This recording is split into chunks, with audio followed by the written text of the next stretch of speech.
may re-repair tayo na flat screen TV. At bali ang problema pala ng TV na ito mga lods, may sound sa pero walang display.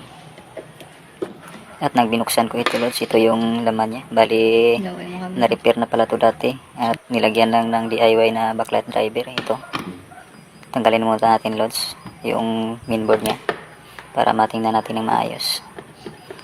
4 na tornilyo lang naman to.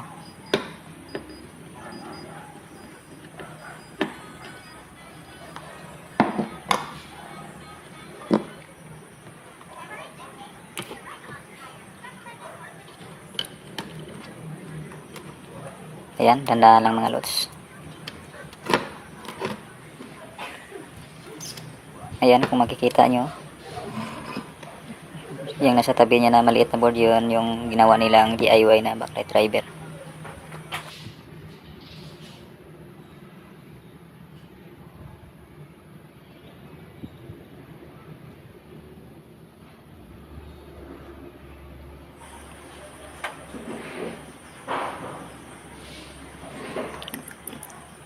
Ayan, tanggalin muna natin to lods. Lagyan natin ng panibagong hinang para mabilis matanggal. Ayan, lagyan natin. Kaso parang ayaw matanggal. Ayan. Gagamitan lang natin ng cutter lods. Ayan, para mabilis. Ayan. Okay, tanggal na.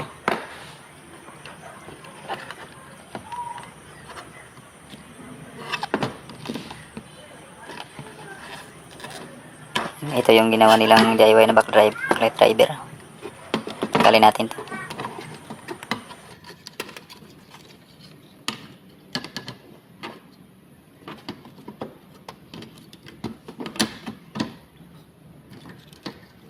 Itong kulay pula at saka kulay itim na wire mga lods, huwag na lang natin itong tanggalin kasi gagamitin pa natin ito mamaya. Ito yung gagamitin nating supply at saka ground ng ating backlight driver. At saka itong wire na puti, ito yung gagawin nating switching kasi ito yung ginamit nilang switching. Kaso kailangan nating palitan to ng resistor kasi yung resistor na ginamit nila dito is mababa lang na value. Palitan natin to ng 150k.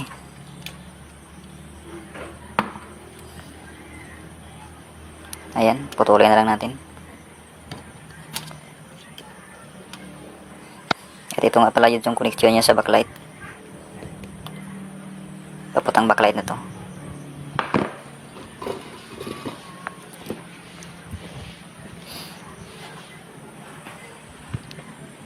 Yan, lagyan muna natin ng hinang para mabilis mamaya natin kabit.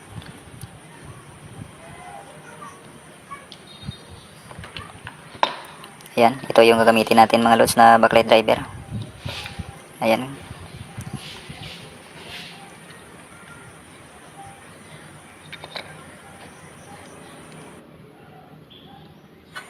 Bali, ang susunod na gagawin natin dito mga lods, ikakabit lang natin yung positive wire ng ating backlight dito sa output ng ating backlight driver. Dito, may nakalagay na plus sign. Ito yung positive output ng ating backlight driver.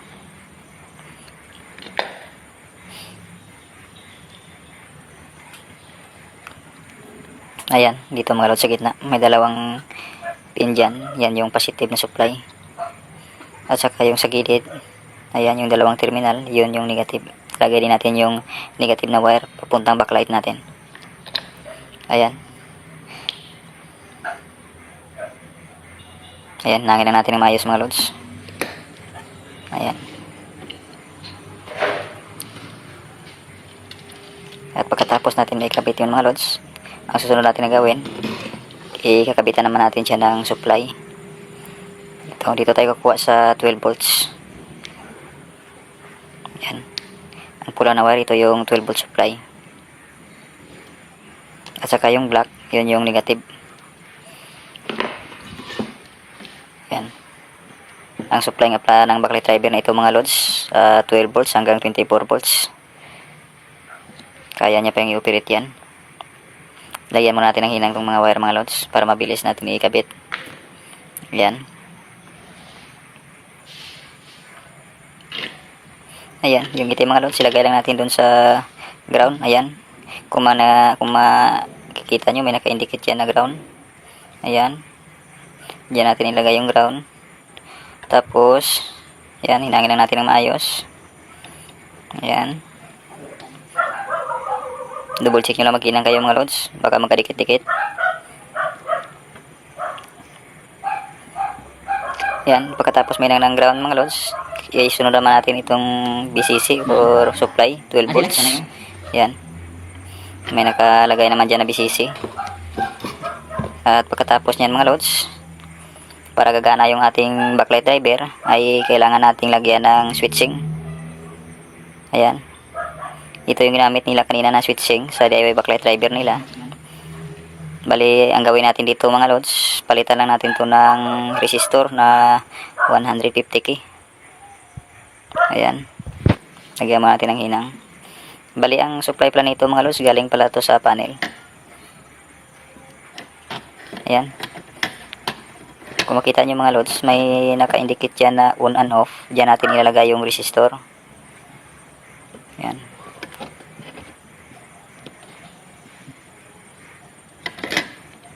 Ayan, paki-double check ng mga loads. Oops, parang nagkamali ata. Oops, tanggalin mo natin. Doon pala sa kabila. Ayan, yung may on-off na indicator mga loads. Diyan natin ilagay. Yan, dyan. Ayan, hinangin lang na maayos mga loads.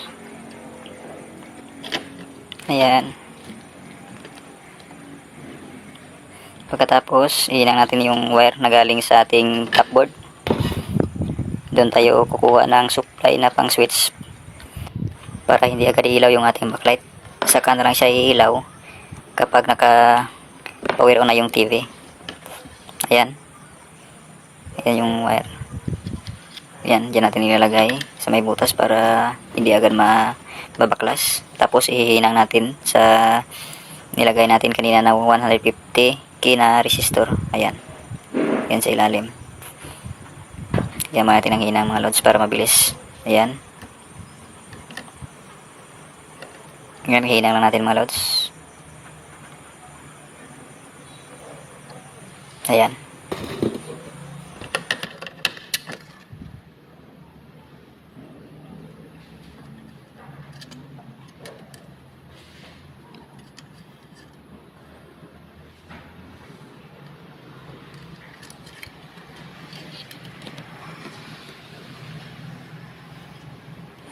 Pagkatapos, hanapan natin siya mga loads ng lalagyan. Ayan, dito. Isasabay natin siya dito na itutornilyo. Ayan, diyan natin siya itutornilyo mga loads. At pagkatapos maitornilyo yan ng maayos mga loads, ready for testing na tayo. Ayan.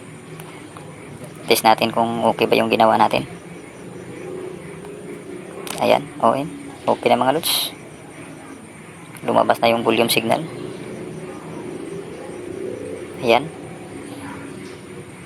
Yung input, lumabas na din. Ayan, okay na mga loads.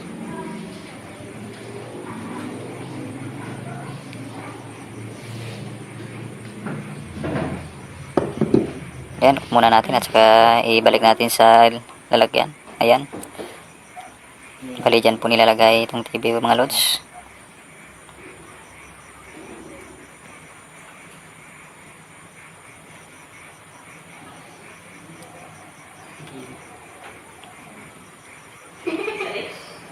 Ayan, okay na mga loads. Maraming salamat sa panonood. At kung sa tingin mo mga loads nakatulong ang video ito, huwag sanang kalimutan mag-iwan ng like, comment, at saka mag-share. At kung hindi ka pa pala naka-follow, baka naman. Maraming salamat.